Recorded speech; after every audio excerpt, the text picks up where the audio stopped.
Bonjour Monsieur le Président, merci de nous accueillir dans votre bureau.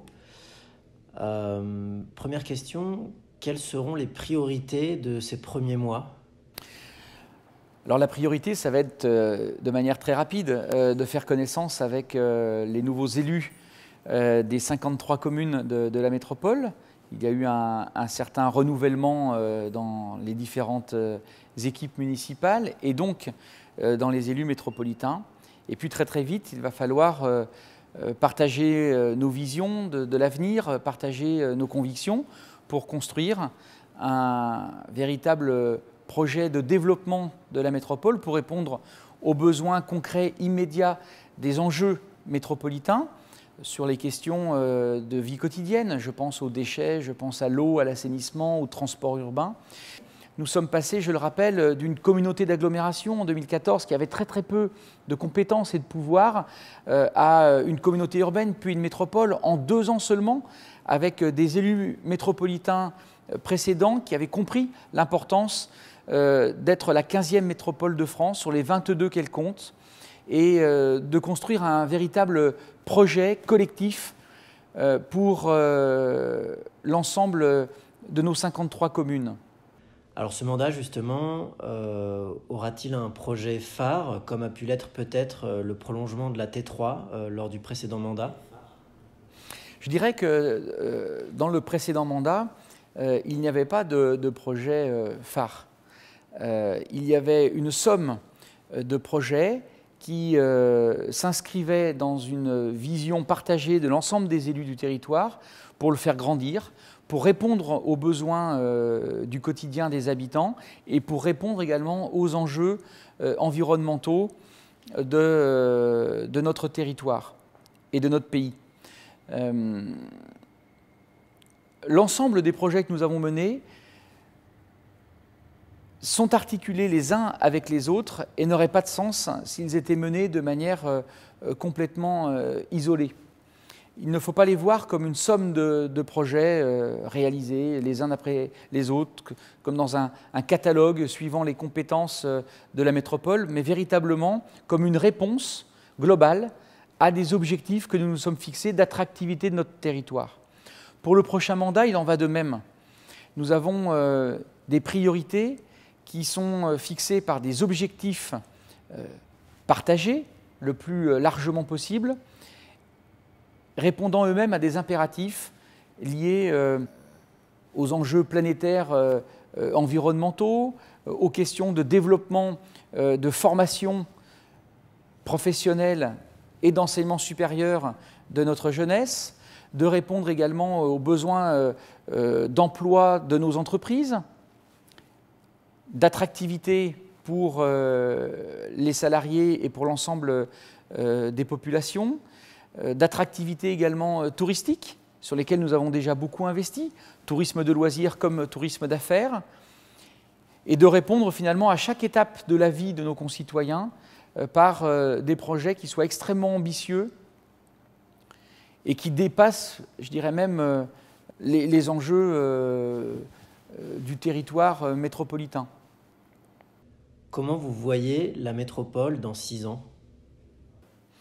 Alors c'est vrai que nous avons franchi un cap historique à Saint-Étienne Métropole au cours des 6 dernières années, passant d'une communauté d'agglomération à une communauté urbaine, puis à une métropole, ce qui en fait aujourd'hui la 15e métropole en France. C'est-à-dire que notre territoire compte, qu'il est visible et qu'il doit être soutenu dans l'ensemble des dimensions de ce qui fait un pôle d'attractivité très fort sur l'ensemble du territoire national, tant en matière d'enseignement supérieur, de recherche, d'innovation, que de développement économique, mais aussi de réponse sociale à l'ensemble de nos habitants.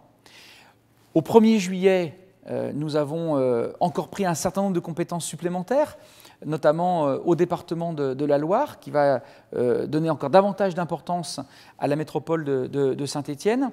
Je dirais que je n'ai jamais couru après des compétences nouvelles ou après un nombre d'habitants supplémentaires. Ce n'est pas une course au gigantisme, ce n'est pas une course à être à chaque fois plus gros, plus important. Pas ça qui compte. Ce qui compte, c'est être en capacité de défendre les intérêts de notre territoire au niveau national et européen et de répondre aux besoins quotidiens de nos habitants dans le même temps. Quelle relation vous envisagez de nouer avec les élus de la métropole et les maires des 53 communes ? Alors, j'ai toujours souhaité favoriser un mode de gouvernance participatif et respectueux de chaque maire. J'ai beaucoup de respect pour, évidemment, chacun des maires de la métropole, quel que soit le nombre d'habitants. Je parle d'ailleurs avec chacun d'entre eux de la même façon et avec la même attention, quel que soit le nombre d'habitants de sa commune. C'est la raison pour laquelle j'ai institué, dès 2014, le principe d'un maire, une voix lors de nos réunions de bureau qui rassemblent les 53 communes. Parce qu'il me semble essentiel et indispensable que nous partagions, dans le respect des uns et des autres, les décisions qui sont prises et que par le poids démographique des communes, eh bien, quelques-unes n'écrasent pas finalement toutes les autres.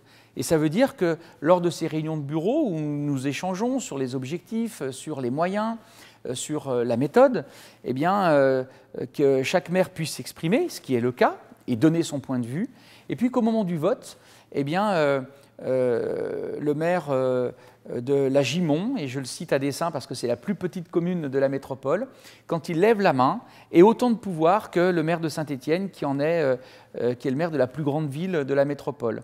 Alors le territoire est très divers, près de 90% des communes de la métropole comptent moins de 10 000 habitants. Quel regard vous portez sur cette diversité du territoire ?